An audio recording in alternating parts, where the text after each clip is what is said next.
warahmatullahi wabarakatuh. Yang terhormat Bapak Kepala SDN 1 Kasihan, beliau Bapak Marham BDI, Ibu senior kita, Ibu Endang SBD yang saya hormati, Bapak senior kita juga Pak Suryanto, Pak Khairuddin yang saya hormati, ibu-ibu seumuran saya yang juga saya hormati pula.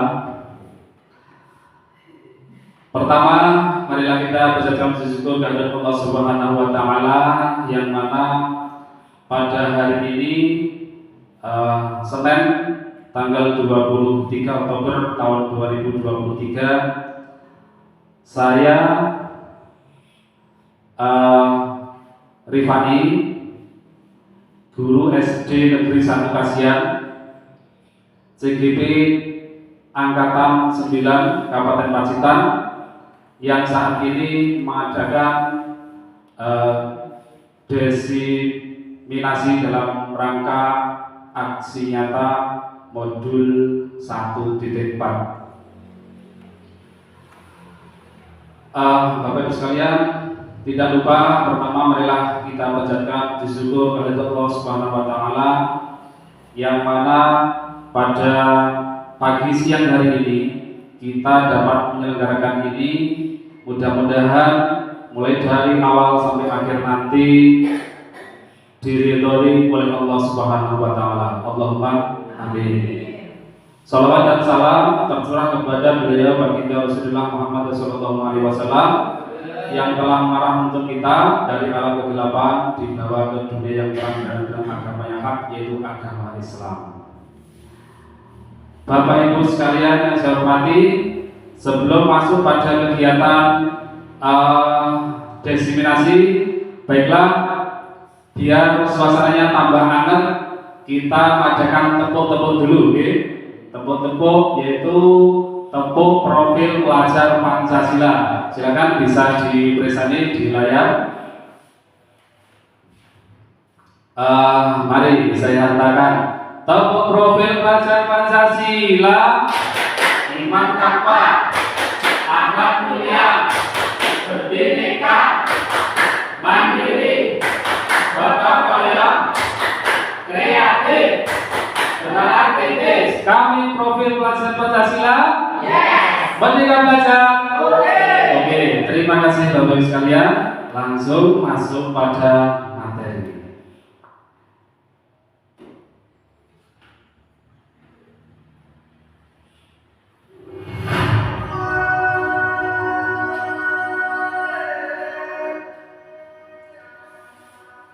Desiminasi budaya positif oleh Rifani SPD dari SD Negeri 1 Kasihan CGP Angkatan 9 Kabupaten Pacitan.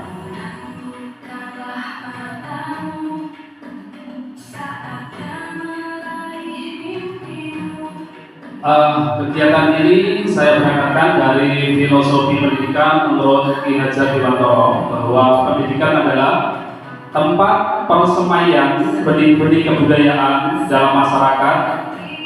Tujuan pendidikan yaitu menuntut segala kodrat yang ada pada anak-anak agar mereka dapat mencapai keselamatan dan kebahagiaan yang setinggi-tingginya, baik sebagai manusia maupun sebagai anggota masyarakat.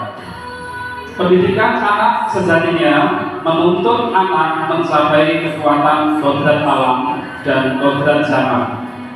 Pembentukan karakter anak melalui penanaman budi pekerti.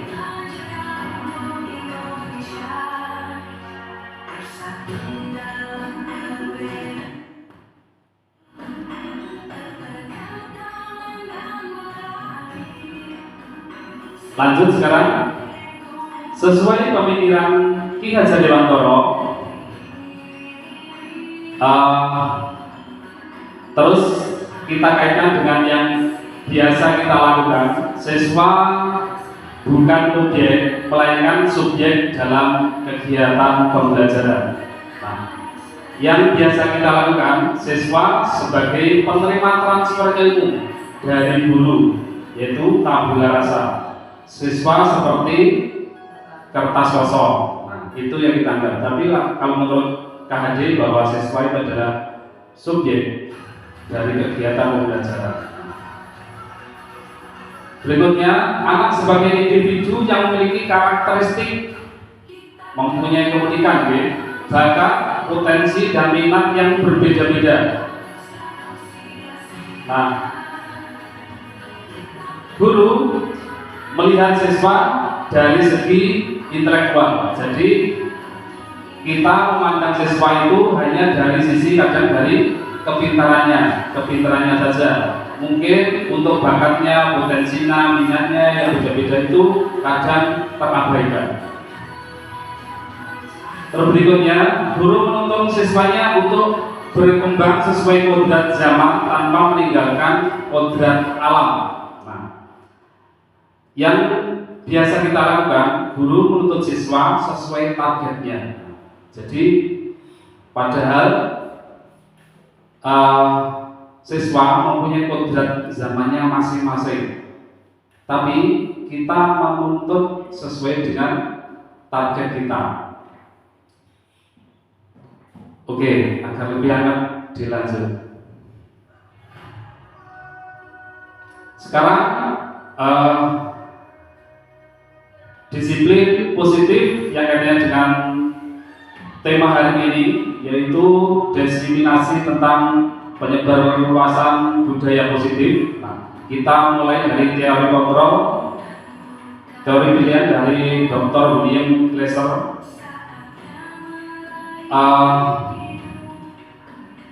Kita mulai dari yang sebelah kiri, dari tempat duduk kita. Anda tidak bisa mengontrol orang lain, hanya Anda yang bisa mengontrol diri Anda. Makna dari disiplin, belajar kontrol diri dengan menggali potensi kita agar tercapai tujuan mulia, yaitu sesuatu yang menjadi seseorang yang kita inginkan berdasarkan nilai yang kita hargai. Terus berikutnya, masuk semua perilaku memiliki tujuan.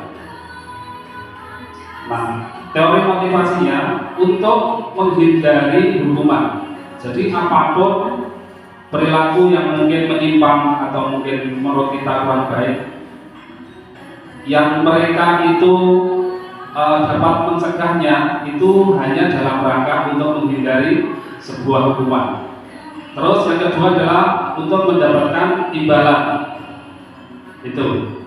Terus yang ketiga untuk menghargai diri sendiri. Nah, yang akan kita gali di dalam kegiatan ini itu adalah menghargai diri sendiri. Jadi tidak karena hanya sebuah hukuman ataupun imbalan. Okay? Nah, kemudian akan masuk ke sebuah nilai kebijakan universal, kebijakan umum yang melekat di dalam diri seseorang, yaitu motivasi intrinsik. Jadi ketika sudah semua perilaku itu bisa kita cegah, nah itu adalah yang muncul dalam motivasi intrinsiknya. Berikutnya, model berpikir menang-menang, kolaborasi dan konsensus menciptakan pilihan-pilihan baru, yaitu dengan 5 posisi kontrol, yaitu yang satu sebagai pendukung, pembuat rasa bersalah, teman, pemantau, yang kelima manajer. Terus nanti dilanjutkan ke segitiga restitusi yang meliputi menstabilkan identitas, validasi kebutuhan, menanyakan keyakinan. Terus berikutnya yang paling kanan, realitas kebutuhan kita berbeda. Kita berusaha memahami pandangan orang lain tentang dunia. Setiap orang memiliki gambaran berbeda. Nah, itu dirangkum di dalam 5 kebutuhan dasar manusia, yaitu bertahan hidup, penguasaan, kasih sayang dan rasa diterima, kesenangan dan kebebasan. Itu nanti akan dibahas tuntas di dalam slide-slide berikutnya. Sekarang lanjut ke budaya positif. Jadi di dalam modul 1.4 itu ada materi yaitu disiplin positif dan nilai-nilai kebajikan, motivasi, hukuman dan penghargaan, restitusi, keyakinan kelas dan nilai kebajikan, kebutuhan dasar manusia, 5 posisi kontrol, dan yang terakhir adalah segitiga restitusi.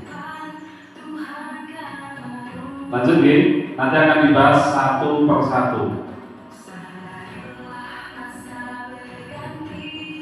Oke, sebelum bahas lebih lanjut, ini ada sebuah tantangan. Saya bacakan dulu ya. Nanti saya butuh 2 orang yang akan memerankan ini. Saya bacakan kegiatan kepala tangan. Ada A dan B, Anda dan teman Anda. Sobeklah secari kertas kecil, tuliskan benda atau sesuatu yang sangat berharga untuk Anda. Letakkan di salah satu tangan Anda dan genggam benda atau sesuatu tersebut dengan segala dia. Buatlah sebuah kepala. Jangan sampai kerucut, jangan sampai bocor. Bahwa sesuatu itu adalah sesuatu yang sangat privasi, sesuatu yang harus jangan jaga, tidak boleh ada seorang pun yang tahu. Nah, untuk temannya B akan mencoba dengan sekuat tenaga dengan berbagai cara untuk meminta Anda berikan benda tersebut, yaitu dengan cara dia bisa memberikan tadi dan buka tangannya tadi, membujuk, mengancam, menghardik, merayu, menyuap, pokoknya apa saja dapat membuka kepala tangan tadi. Silakan. Oke. Ini saya tulis saja Bapak Suryanto. Terus yang kedua adalah Ibu Dewi. Bu Dewi. Oke. Nanti perannya Pak Sur sebagai Semar, Bu Dewi sebagai orang yang punya sesuatu tadi ditulis di sebuah kertas, kemudian genggam Bu, jangan sampai, pokoknya ini yang kamu tulis tadi sesuatu sangat rahasia, yang sangat privasi, nggak boleh oleh Pak Sur apalagi semua. Nah Pak Sur, silakan nanti meraih sekuat tenaga dengan bahasa pokoknya bebas, sekuat tenaga bebas akan dirayu. Ini silakan di ya, ini ya. Terus silakan Pak Sur, Bu Dewi maju ke depan untuk melaksanakan tadi rayuan tunggalnya supaya Bu Dewi luluh. Ya. Jenengan merayu panjenengan itu Pak, panjenengan pahami, jenengan perannya sebagai B, mencoba dengan sekuat tenaga dengan berbagai cara untuk meminta berikan benda tersebut, untuk memberikan sesuatu apa yang ditulis tadi oleh Bu Dewi. Jadi jenengan biar Pak. Yuk silakan beri tepuk tangan semangat. Iya. Silakan.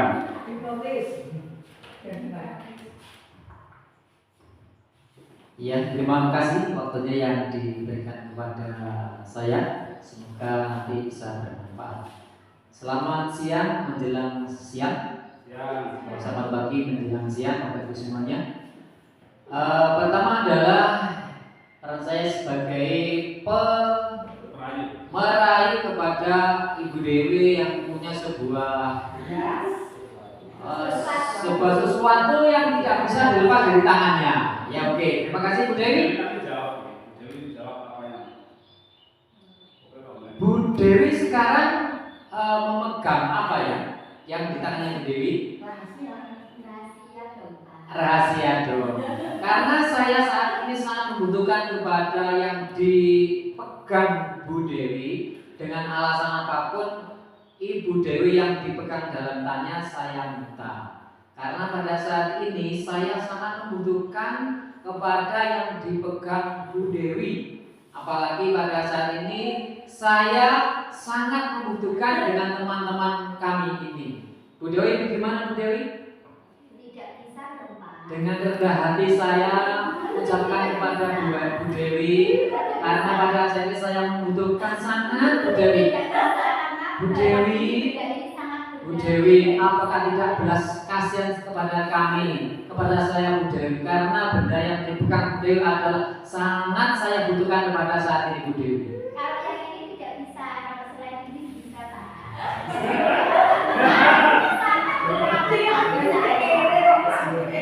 Kalau yang lain saya tidak membutuhkan, hanya satu yang dipegang dalam genggaman Bu Dewi. Oh, tetap tidak bisa, apapun tidak bisa, siapapun tidak bisa. Karena saya sudah ada mandat dari Bapak kami, dari Pak kami harus diberikan dari Bu Dewi yang dipegang. Karena Pak Sob pada saya sangat membutuhkan yang dipegang Bu Dewi. Gimana Bu caranya Bu? Bapak, menurut saya Bu, siapapun bahkan dewa pun tidak bisa mengambil. Ya Allah Bu Dewi, gak kasihan sama saya Bu Dewi, kasihan Bu, gak kasihan. Masa Allah Bu Dewi, dengan hati lahir dan batin Bu, saya berharap dan mohon. Tidak bisa, Bapak tetap tidak bisa. Jadi tetap jenengan menyerah ya? Menyerah dan nggak bisa. Oke, terima kasih. Terima kasih, silakan dulu. Oke. Iya. Iya. Oke. Sebuah kolaborasi yang sangat bagus sekali, bahwa Bu Dewi sudah punya prinsip yang sudah sangat luar biasa. Pak Sur sebagai penggombal juga yang luar biasa. Intinya dua-duanya luar biasa. Intinya gini, bahwa Bu Dewi itu adalah sebagai seseorang yang punya pengendali diri yang kuat. Nah, sebetulnya itu adalah gambaran dari kita, bahwa kita itu sebetulnya dari masing-masing itu punya sesuatu yang sangat prinsip, yang tidak boleh orang lain dengan bahasa, dengan kata, dengan tindakan apapun itu tidak akan bisa mempengaruhinya. Itu ya, itu adalah seseorang. Nah, makanya ya bahwa panjenengan ya sebagai panjenengan sendiri, sebagai seorang manusia yang punya jati diri, punya harga diri, punya sesuatu yang kadang suatu saat itu tidak boleh dipengaruhi oleh orang lain. Oke. Tetapi intinya bahwa pengendali kontrol itu adalah hak prerogatifnya dari panjenengan sendiri-sendiri. Lanjut sekarang, perubahan paradigma stimulus respon teori kontrol. Siapa sesungguhnya yang memiliki teori kontrol? Nah, stimulus respon, kita mencoba mengubah orang agar berpandangan sama dengan kita. Nah, teori kontrolnya, kita berusaha memahami pandangan orang lain tentang dunia. Seharusnya seperti itu ya. Terus perilaku buruk dilihat sebagai sesuatu kesalahan. Semua teori kontrolnya, semua perilaku memiliki tujuan. Entah itu baik maupun tidak baik, menurut kita itu pasti punya tujuan. Itu tugas kita untuk menggalinya. Nah, berikutnya, orang lain bisa mengontrol saya. Teori kontrolnya, hanya Anda yang bisa mengontrol diri Anda sendiri. Jadi tidak boleh dikontrol oleh orang lain. Terus, saya bisa mengontrol orang lain. Anda tidak bisa mengontrol orang lain. Teori kontrolnya. Terus, berikutnya, pemaksaan ada pada saat bujukan gagal. Teori kontrolnya, kolaborasi dan konsensus menciptakan pilihan-pilihan baru. Berarti itu, ketika mungkin tadi ada sesuatu yang tidak bisa dipecahkan, pasti akan munculkan sesuatu hal yang baru. Betul ya?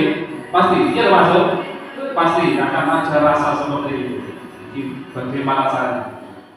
Terus model berpikir menang atau kalah. Seharusnya modelnya adalah model berpikir menang.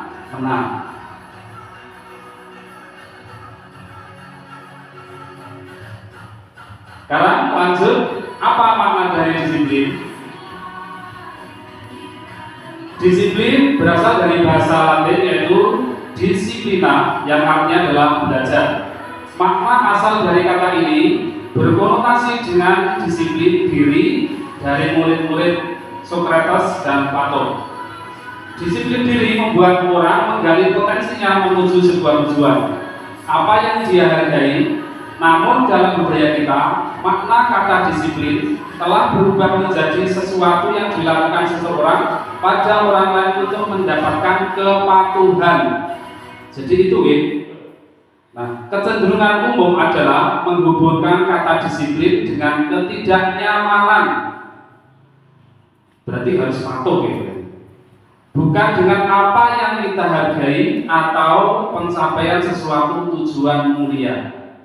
Nah, itu berarti kalau kita rasa-rasa berarti untuk saat ini kita hanya mungkin saya takut dengan Pak Umar. Kemudian seperti itu. Kita takut dengan Julida. Kemungkinan hanya seperti itu. Nah, untuk hal seperti itu ternyata menurut makna dari disiplin ilmu ternyata kurang tepat. Jadi ada sesuatu yang mengikat di dalam diri kita itu bahwa ini harus saya lakukan, cara bahasanya tanpa siapapun. Kita harus sebagai umat Islam berarti lillahi ta'ala mikrono Gusti Allah. Ngerti nggih? Berarti pamane kita bekerja, berangkat sekolah, entah itu kebetulan berangkat pagi atau siang, ya karena mungkin ya ada suatu hal. Nah, itu diniati karena Allah Ta'ala. Karena apa? Kita punya hak dan tanggung jawab masing-masing yang saling mengikat. Oke? Lanjut sekarang. Nilai-nilai kebajikan universal. Nilai-nilai kebajikan adalah sifat-sifat positif manusia yang merupakan tujuan mulia yang ingin dicapai setiap individu. Nilai-nilai tersebut bersifat universal dan lintas bahasa, suku, bangsa, agama maupun latar belakang. Setiap perilaku perbuatan memiliki suatu tujuan, yaitu dari Dr. William Glasser pada teori kontrol tahun 1984 dengan mengatakan nilai-nilai kebajikan yang diyakini seorang, maka motivasi intrinsiknya akan terbangun. Ini ya, berarti ketika nilai kebajikan yang diyakini, maka motivasi intrinsik itu dari dalam atau dari luar? Dari dalam ya, intrinsik ya. Jadi motivasi dari dalam itu akan terbangun sehingga akan menggerakkan motivasi dari dalam untuk dapat mencapai tujuan mulia yang diinginkan. Itu menurut Dean Rosen 1998. Nah, nilai-nilai kebajikan yang ingin dicapai oleh setiap anak Indonesia adalah profil pelajar Pancasila, yaitu 1. Beriman bertakwa kepada Tuhan Yang Maha Esa dan berakhlak mulia. Yang kedua, berkebinekaan global. Yang ketiga, mandiri. Keempat, gotong royong. Yang kelima, kreatif. Yang kelima adalah bernalar kritis. Jadi intinya dari motivasi-motivasi yang ada di dalam diri kita, di dalam kegiatan ini kita pengen membangun sebuah motivasi intrinsik yang lahir di dalam kalbu yang sangat dalam, tidak karena motivasi apapun, apalagi mungkin ditukani Pak Umar atau lain dan lain-lain. Itu tidak seperti itu, tapi itu sudah lahir di dalam diri kita masing-masing. Lanjut, Tujuan dari disiplin positif adalah menanamkan motivasi intrinsik pada murid-murid kita, yaitu untuk menjadi orang yang mereka inginkan dan menghargai diri sendiri dengan nilai-nilai yang mereka percaya. Itu. Jadi ketika tujuan positifnya sudah mereka tanamkan di dalam dirinya, maka itu akan menjadi sebuah motivasi dirinya untuk menghargai dirinya sendiri. Jadi sesuatu yang salah sebetulnya itu rasanya secara rasa itu juga akan menghukum kita sendiri. Gitu. Ketika kita itu berbuat salah, rasanya ya kita itu kayak gimana, nggak enaknya itu ya terlalu. Ini pada siapa? Diri sendiri. Karena apa ya? Yang jelas sebetulnya selain mungkin teori-teori seperti ini yang kita dapat, kita juga punya pegangan hidup yaitu secara agama, yang di situ juga akan memberikan sebuah atau menanamkan sebuah motivasi di dalam diri kita, di mana kita berbuat, bertingkah laku dan melaksanakan kegiatan keseharian itu semuanya sudah ada rambu-rambunya. Nah, ketika itu sudah kita percayai, maka itu akan mengikat kita secara intrinsik. Motivasi intrinsik berdampak jangka panjang. Motivasi yang tidak akan terpengaruh pada adanya hukuman atau hadiah. Jadi tidak hanya sekedar itu. Itu akhirnya seolah-olah hukuman itu ya tidak penting, hadiah itu juga tidak penting, tapi itu betul-betul ketulusan yang lahir di dalam kalbu yang paling dalam. Mereka akan tetap berperilaku baik dan berlandaskan nilai-nilai kebajikan karena mereka ingin menjadi orang yang menjunjung tinggi nilai-nilai yang mereka hargai atau mencapai suatu tujuan mulia. Oke. Sekarang lanjut ke slide berikutnya. Sebagai pendidik, tujuan kita adalah menciptakan anak-anak yang memiliki disiplin diri sehingga mereka bisa berperilaku dengan mengacu pada nilai kebajikan universal dan memiliki motivasi intrinsik bukan ekstrinsik. Ekstrinsik seperti yang tadi, intrinsik seperti tadi yang sudah saya sebutkan. Belajar tentang disiplin positif tidak harus dengan memberi hukuman. Justru itu adalah salah satu alternatif terakhir dan bila perlu tidak digunakan sama sekali. Jadi hukuman itu kalau perlu tidak kita laksanakan, seolah-olah ini tidak boleh, kecuali mungkin hal-hal yang sudah sangat mepet dan sangat terpaksa dan harus dengan tindakan seperti itu. Tapi kalau mungkin masih ada alternatif pilihan yang bisa kita laksanakan, maka seyogianya itu adalah dihindari. Itu menurut teori motivasi hukum dan penghargaan atau restitusi. Oke, untuk biar tidak sepanjang kita nyanyi dulu, yaitu profil pelajar Pancasila. Ya, silakan semuanya berdiri nanti sambil tepuk tangan. Ya.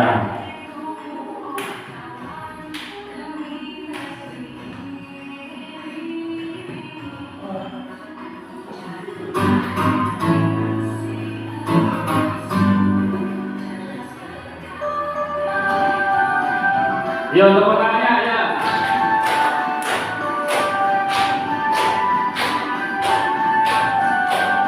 Pelajar Pancasila beriman dan bertakwa pada Tuhan yang Esa dan berakhlak mulia, berkebinekaan global, gotong royong mandiri, kreatif dan bermanfaat. Pelajar Pancasila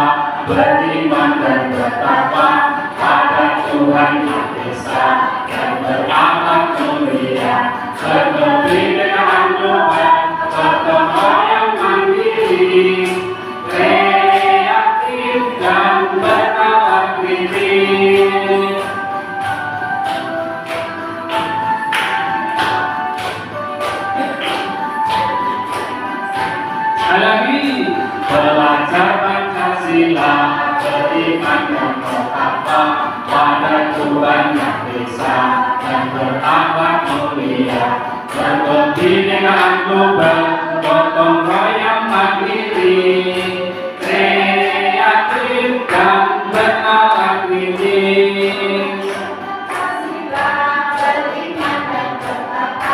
Pada Tuhan yang bisa dan berakhlak mulia, berkebinekaan global, gotong royong mandiri, kreatif dan bernalar kritis.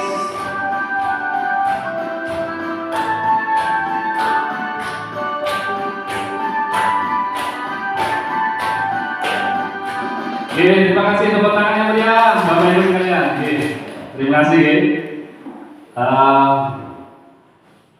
Sekarang kita lanjutkan materinya.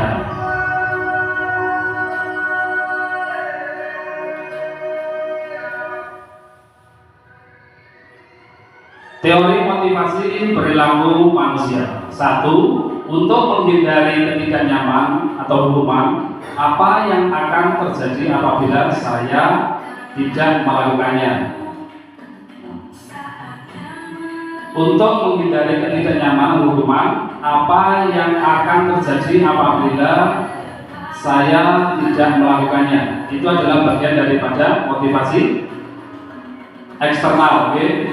Jadi menghindari hukuman itu adalah motivasi eksternal. Jadi bukan karena dalam dirinya, tapi karena sebuah hukuman. Yang kedua, untuk mendapatkan imbalan dari orang lain atau institusi, itu motivasi eksternal. Terus untuk menghargai diri sendiri, nah, itu adalah motivasi internal dengan tujuan untuk disiplin positif.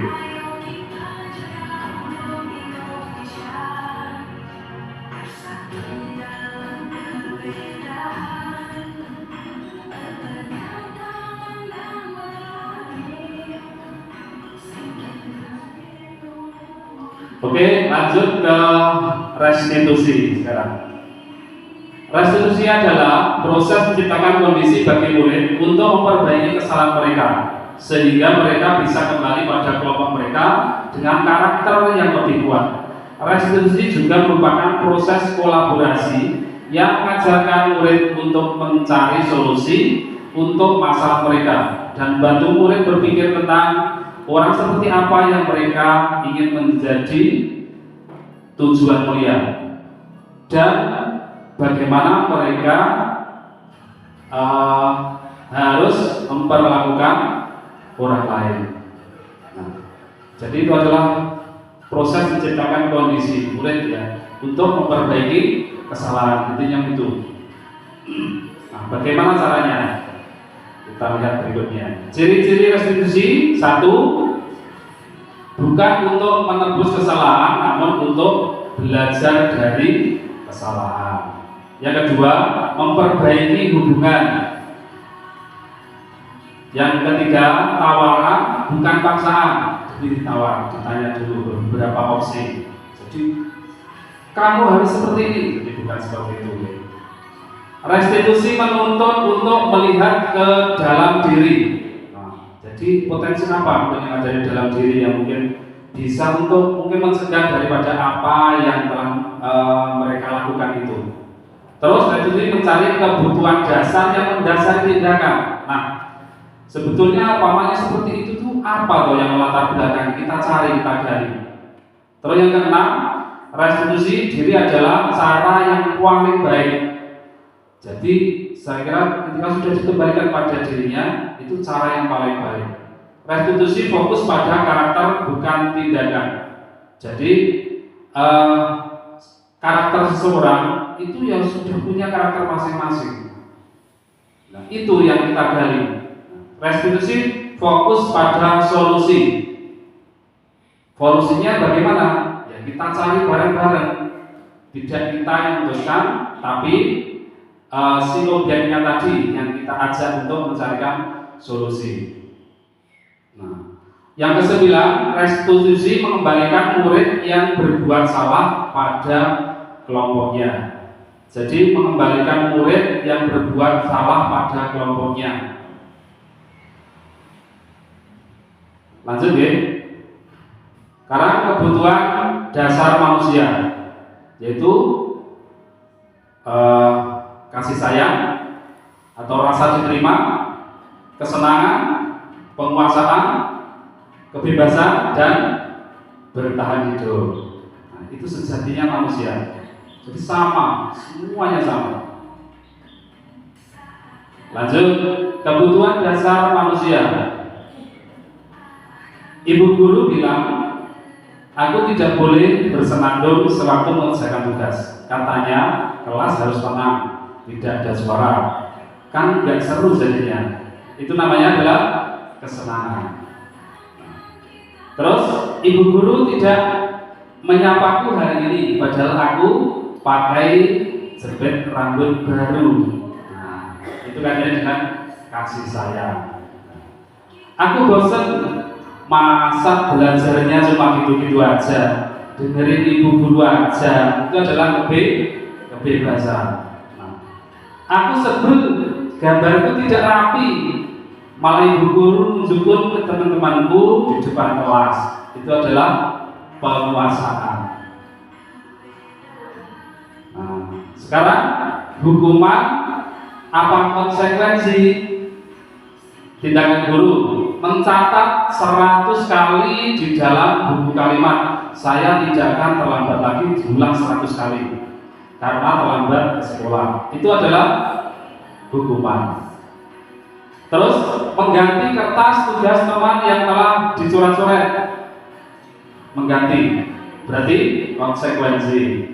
Membersihkan tumpahan di meja tulis karena tersinggung pada saat belajar, konsekuensi, gitu. Lari mengelilingi lapangan basket 2 kali, hukuman. Lari mengelilingi lapangan basket 2 kali, 10 terlambat 10 menit untuk pelajaran PJOK, konsekuensi. Kenapa? Ada kaitannya dengan materi. Pak Samud ya, itu kalau itu ada kaitannya dengan materi ya beda, konsekuensi namanya. Murid disuruh untuk tidak mengenakan sepatu seharian di sekolah karena tidak mengenakan sepatu hitam. Maka beda dengan sepatu temannya yang lain, itu adalah hukuman. Lanjut, perbedaan hukuman dan konsekuensi. Hukuman membuat anak sakit fisik maupun hati. Untuk jangka waktu lama, anak membenci kedisiplinan. Benci, dihukum ini bukan. Jangan gitu. Kira-kira ini sama. Paksaan, dipaksa. Konsep diri yang buruk, mencitrakan dirinya sendiri buruk. Ini memang harus kabeh. Anak belajar untuk menyembunyikan kesalahan, berusaha beralibi, kalau bahasa guru. Beralibi. Marah, terus rasa bersalah, dipermalukan, merasa tidak dihargai. Nah, itu hukuman. Terus kalau konsekuensi, membuat anak merasa tidak nyaman dalam jangka waktu pendek. Jadi hanya sementara waktu saja. Anak menghargai disiplin. Oh iya, ternyata aturan ini berarti besok aku tidak seperti ini. Ya, seperti itu. Stimulus tanggapan. Jadi punya stimulus rangsangan dan tanggapan. Jadi akan menanggapi oh ya, karena mungkin alasan tertentu yang itu. Terus konsep diri yang baik. Anak belajar untuk mematuhi peraturan. Kehilangan hak, dibuat tidak nyaman, diasingkan untuk sementara atau time out. Jadi itu untuk sementara terkait dengan perbedaan hukuman dan konsekuensi. Berarti berat mana nih Bapak Ibu? Hukuman ya? Berat hukuman daripada konsekuensi. Sekarang keyakinan kelas. Setelah ini semua tadi sudah dikronologikan di belakang tadi, di depan tadi ya, di depan tadi. Maka sekarang dalam membuat keyakinan. Mengapa tidak peraturan saja? Mengapa harus keyakinan kelas? Nah, mengapa kita memiliki peraturan harus menggunakan helm bila mengendarai kendaraan roda 2? Mengapa kita memiliki peraturan 3M menggunakan masker, mencuci tangan, dan menjaga jarak 1,5 meter? Mengapa kita memiliki peraturan harus datang tepat waktu pada saat mengikuti pelatihan? Itu adalah mungkin contoh kata-kata pertanyaan mengapa, ya. Mengapa tidak peraturan? Mengapa kok keyakinan? Itu contoh saja. Jadi bebas. Untuk mendukung motivasi intrinsik, kembali ke nilai-nilai keyakinan lebih menggerakkan seseorang dibandingkan mengikuti serangkaian peraturan. Jadi kalau keyakinan sesuatu yang sudah tertanam di dalam hatinya, ini adalah sesuatu yang harus saya pertahankan, ini nggak boleh saya langgar. Kalau peraturan mungkin identik dengan tadi ada yang sifatnya adalah ekstrinsik, okay? Tapi kalau ini sudah pada motivasi intrinsik. Nah, mohon maaf ini mungkin ya kurang rapi karena mepetnya waktu. Nah, itu saya mulai dari kesepakatan kelas, membuat kesepakatan kelas. Nah, kelas harus bagaimana? Rapi, bersih, indah, nyaman, ramah, tidak menyakiti teman, tidak mengganggu teman, sopan santun, tidak ramai sendiri, mengerjakan tugas dengan sungguh-sungguh, terus mendengarkan guru, 5S, dan mungkin masih banyak lagi keyakinan-keyakinan yang mereka saling munculkan untuk menjadi sebuah kesepakatan kelas. Oke?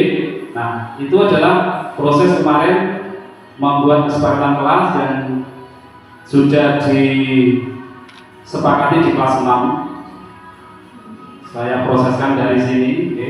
Ini terus setelah anak membuat ditempel di sini, terus ini yang terakhir adalah dibacakan, dan yang terakhir ditempel di dinding kelas 6 seperti itu. Lanjut.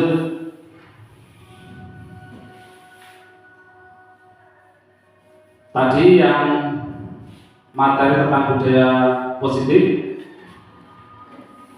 ada lagi menghukum, pembuat merasa bersalah, teman, monitor atau pemantau, manajer. Nah, nanti kita saat ini posisinya di mana? Mari kita perhatikan penjelasan dari 5 posisi kontrol berikut. Salam bahagia Ibu dan Bapak guru hebat. Dalam penerapan disiplin positif restitusi, salah satu program yang dikembangkan adalah 5 posisi kontrol. 5 posisi kontrol dalam restitusi adalah proses perjalanan seorang pendidik agar dapat mengenali dirinya. Pada video kali ini, kita akan membahas tentang 5 posisi kontrol yang dikembangkan oleh Diane Goshen dan contoh penerapannya.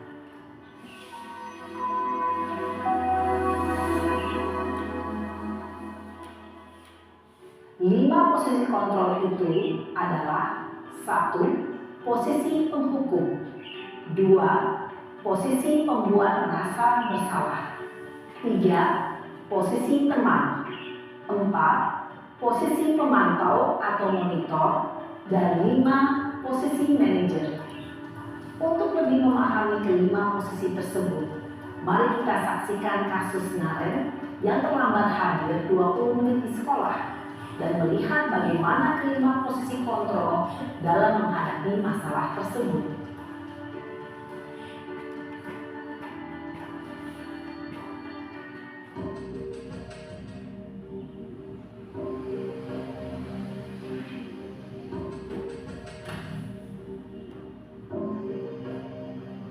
Naren!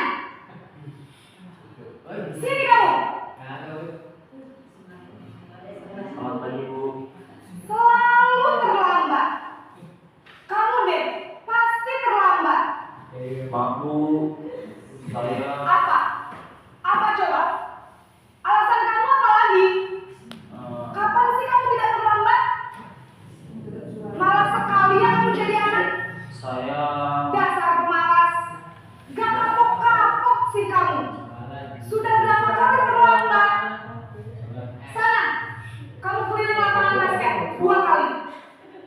saya harus keliling lapangan basket, Bu?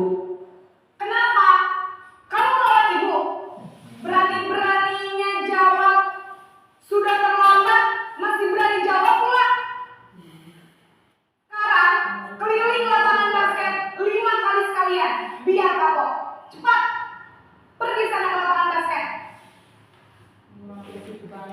Posisi penghukum biasanya berbicara dengan nada tinggi, menghardik, menunjuk-nunjuk, menyakiti, dan menyindir. Hukuman bisa berupa fisik maupun psikis. Ibu dan bapak guru hebat, dampak yang terjadi pada murid ketika guru berada pada posisi penghukum adalah murid cenderung akan memberontak, bahkan menyimpan dendam.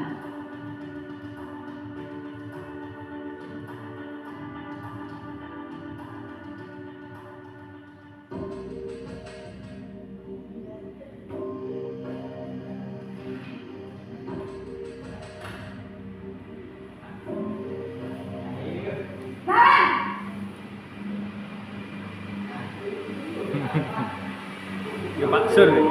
Naren. Kamu kenapa terlambat lagi, nak? Ya Tuhan, Naren. Kamu senang ya bikin ibu susah ya? Kalau kamu terlambat lagi, nanti ibu yang ditegur bapak kepala sekolah, nak. Disangka ibu tidak bisa membina kamu. Duh, gimana ini? Maaf, Bu. Duh, Gusti Naren. Kamu suka ya kalau ibu ditegur bapak kepala sekolah? Terus, sekarang ibu harus tulis apa ini di buku absen? Ini kamu sudah sering terlambat loh. Ibu harus apa coba? Maaf, Bu. Maaf sekali. Ya sudah, lain kali jangan bikin ibu susah lagi ya, nak ya. Ibu tidak akan kuat lagi kalau kamu begini terus. Iya, Bu. Bisa jantungan kalau ibu ditegur bapak kepala sekolah. Ya, Bu. Sekarang cepat kelas. Maaf ya, Bu. Maaf sekali. Posisi pembuat rasa bersalah berbicara dengan nada tenang, cenderung lembut. Namun kata-kata yang diutarakan membuat murid merasa menjadi orang yang gagal, memandang buruk dirinya sendiri, merasa tidak berharga, dan tidak sanggup membahagiakan orang lain. Ketika guru mengambil posisi pembuat rasa bersalah, murid akan menganggap dirinya yang bersalah dan ia akan menyimpan emosi negatif tersebut di dalam dirinya.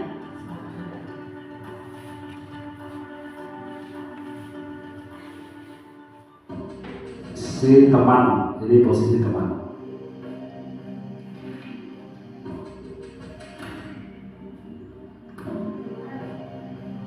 Naren!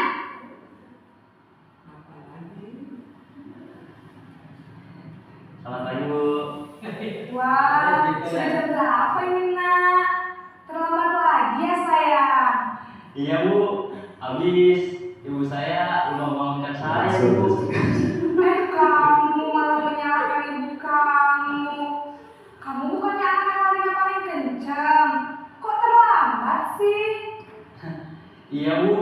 Saya memang lambat bangun tadi. Jadi biarpun saya lari kencang, tetap gak kekejar, Bu. Ya sudah sana. Nanti lain kali larinya lebih kencang lagi ya.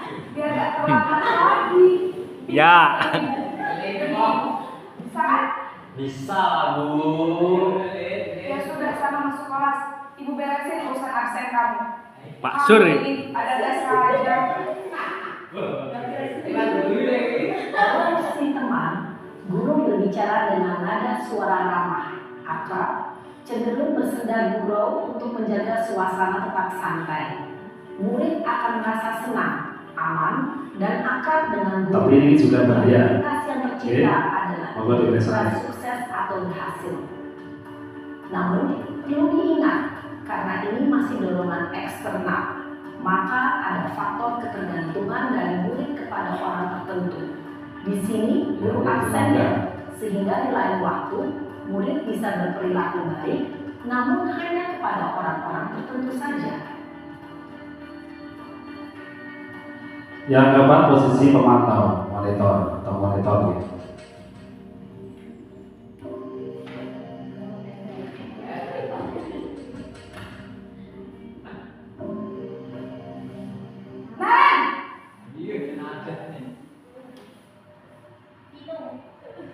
Selamat pagi, Bu.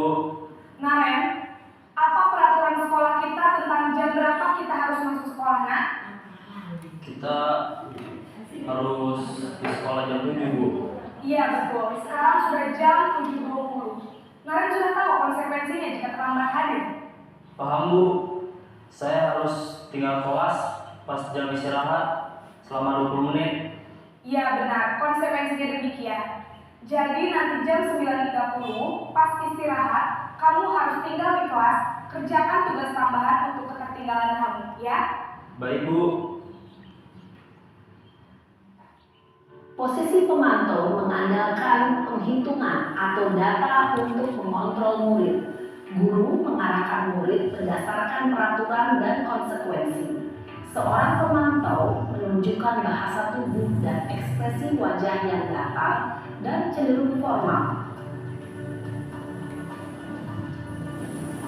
Ya, yang terakhir posisi manajer.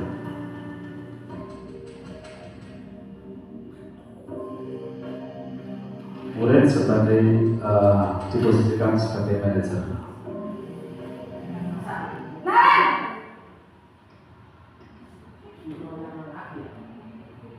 Selamat pagi, Bu. Selamat pagi, Naren. Maaf, Bu. Saya terlambat. Iya, sekolah masuknya jam 7, sekarang sudah jam 7.20. Jadi sekarang bagaimana ini, Naren? Maaf, Bu. Saya lupa setel alarm saya semalam. Baiklah, menurut kamu, keyakinan sekolah yang mana yang perlu kamu tingkatkan?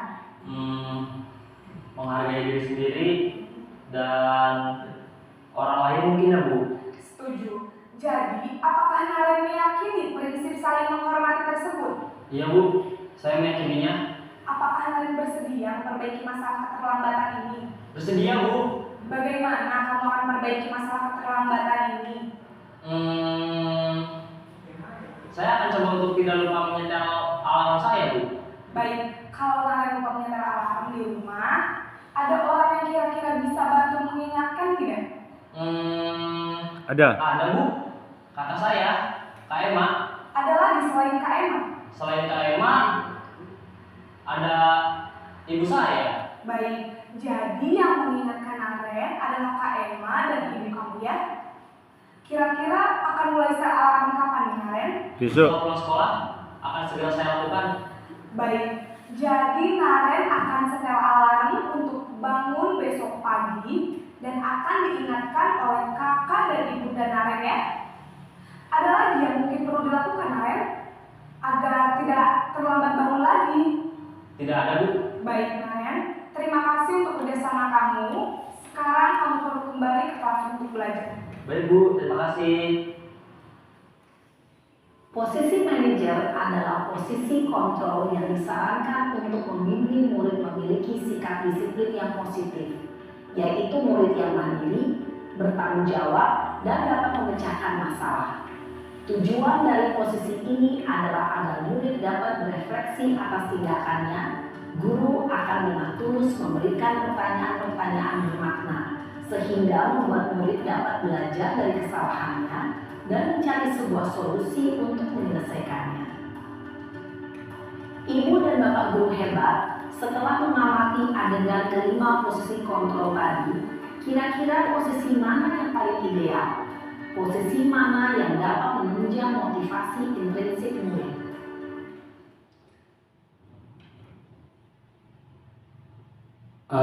Itu ya Bapak Ibu, 5 posisi kontrol. Pertanyaan terakhir, mana yang kira-kira paling menunjang dari 5 posisi kontrol tersebut? Harapannya dari kelima itu, maka posisi kontrol yang paling terakhir yaitu manajer.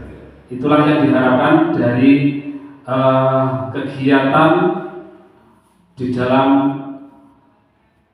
guru penggerak yang saya laksanakan saat ini.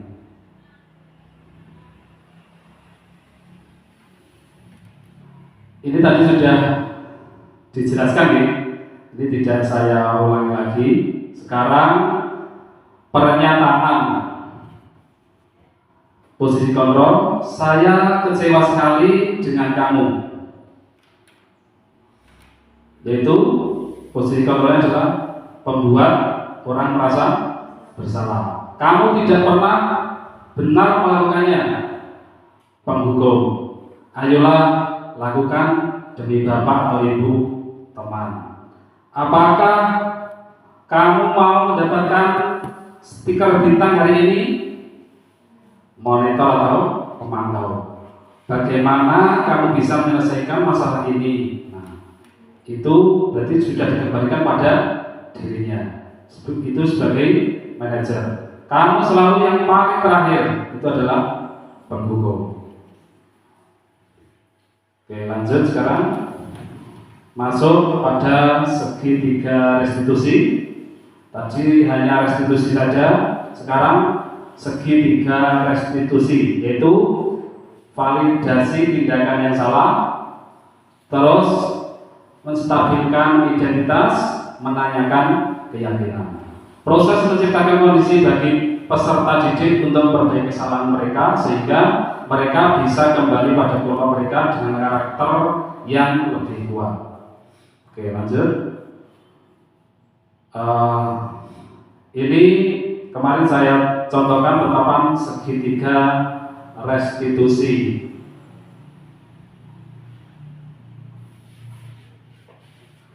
Kalau ini nanti sinyalnya nggak bisa, ini saya ceritakan saja.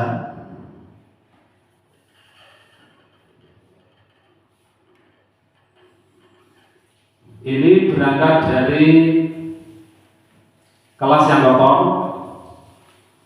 Saya mengamati di situ, ternyata anak-anak pagi itu belum membersihkan kelas. Nah, yang video di tengah, ketika sudah masuk kelas masih kotor, kemudian saya tanyakan yang piket pada hari itu siapa, dan ada 3 anak ternyata, ada Firda, ada Naja, dan ada Laras yang saat itu tidak atau belum menyapu kelas dengan alasan mengikuti pembiasaan pagi. Akhirnya saya tanya tentang keyakinan kelas yang telah kita buat. Salah satunya adalah berangkat lebih awal dan ada disiplin. Nah, keyakinan kelas itu akhirnya menjadi sebuah keyakinan bahwa besok saya akan berangkat lebih awal dengan bangun lebih awal, dan sampai sini sebelum pembiasaan saya sudah menyapu. Dan yang terakhir itu gambar 3 anak, itu sebagai pernyataan bahwa mereka sangat senang sekali saya ajak menyelesaikan masalah itu, sehingga merasa dia itu diberi peran yang lebih untuk menyelesaikan masalahnya sendiri tanpa mungkin saya arahkan. Tadi cerita dari video yang saya buat ini, karena ini nggak bisa dibuka, maka selanjutnya saya lanjutkan saja. Terus sekarang menstabilkan identitas untuk membuat anak yang merasa gagal karena berbuat salah menjadi positif terhadap dirinya. Guru berkata, berbuat salah itu hal yang manusiawi. Tidak ada manusia yang sempurna. Bapak Ibu juga pernah berbuat salah. Kita pasti bisa menyelesaikan permasalahan ini. Bapak Ibu tidak tertarik untuk mencari tahu siapa yang benar, siapa yang salah. Bapak Ibu lebih tertarik untuk menyelesaikan masalah. Kalau kamu menyalahkan dirimu sendiri terus-menerus, apakah kamu bersikap baik pada dirimu sendiri? Nah, itu adalah kata-kata menstabilkan identitas. Ketika anak mungkin suatu saat itu terlalu tinggi nadanya, itu akhirnya mungkin kata-kata seperti ini perlu kita sampaikan kepada anak. Terus validasi tindakan yang salah, membantu siswa mengenali kebutuhan yang ingin dipenuhi ketika melakukan kesalahan. Pada dasarnya setiap tindakan manusia tujuannya adalah memenuhi basic need Apakah itu power, freedom, love, and belonging, fun, atau survival? Guru berkata, kamu bisa saja kan melakukan hal yang lebih buruk, tapi kamu tidak melakukannya kan? Kamu pasti punya alasan mengapa melakukannya. Apa yang penting bagi kamu? Kamu boleh tetap berusaha menjaga sikap itu, tapi tambahkan sikap yang lain, yang baru. Maukah kamu belajar cara lain untuk mendapat yang kamu butuhkan tanpa harus mengunggul? Apakah kamu bisa melakukan dengan lebih baik besok pagi? Itu adalah bagian dari validasi tindakan. Apakah seperti ini? Ya bagus, ya tidak kondisional Bapak Ibu. Intinya itu adalah bagian validasi tentang setelah distabilkan tadi kita validasi itu. Terus setelah itu menanyakan keyakinan. Anak melihat kesalahannya dihubungkan dengan norma sosial dan nilai-nilai yang mendasari manusia berinteraksi dengan orang lain. Guru berkata, apa nilai yang kita percaya di kelas sekolah kita? Nah itu baru tadi yang saya buat ditanyakan. Nilai-nilai universal apa yang telah kita sepakati? Jadi ketika anak tadi intinya ini ketika anak berbuat salah ya. Jadi menstabilkan, terus kita validasi, terus yang terakhir adalah menanyakan keyakinan ini. Jadi terus berikutnya kelas yang ideal itu seperti apa? Namanya tadi kaitan dengan kelas kotor. Idealnya bagaimana? Ya, harus bersih, nyaman, rapi. Kamu ingin jadi anak seperti apa? Itu mungkin idealnya dengan mulai kasus lain. Apa yang kamu rasakan? Mungkin pemainnya kelasnya sudah nyaman, sudah bersih. Apa yang dirasakan? Ketika kamu melakukan itu, kamu jadi orang yang seperti apa? Pemainnya kelasnya sudah bersih, sudah seperti itu bagaimana rasanya?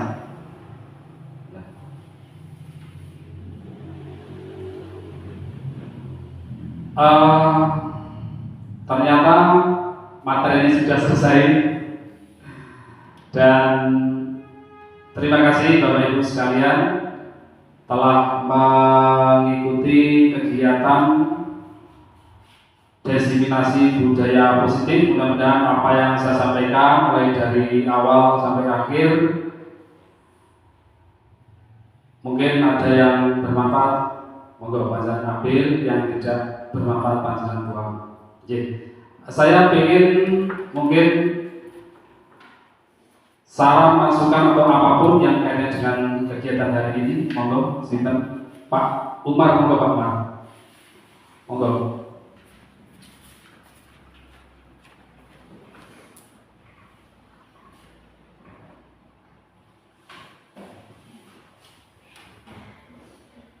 Terima kasih Pak Rifani.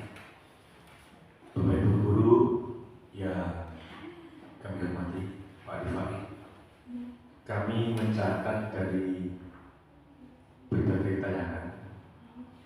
Jadi kemarin kami sempat dengan Pak Rifani itu semacam sharing. Ketika ada kata-kata menghambat pada siswa, ternyata siswa dan guru ini boleh menegur. Ada 1, 2, 3, dan 4 catatan kita. Jadi boleh menegur, tapi lebih baiknya dari catatan yang kelima tadi, mungkin Bapak Ibu masih ingat. Catatan yang kelima terakhir sebagai manajer. Jadi ada semacam tayangan yang kita saksikan. Jadi kita sebagai manajer atau memberikan semacam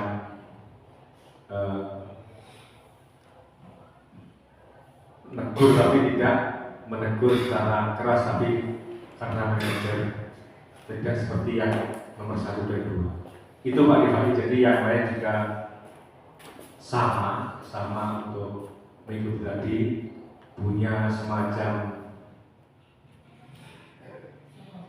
manajer yang kita saya tadi. Terima kasih Pak Iwani, mungkin yang lain monggo. Pak Sur.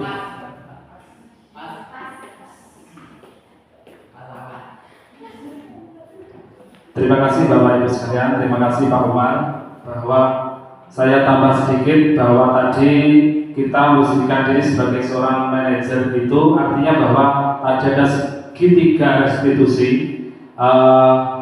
ada menstabilkan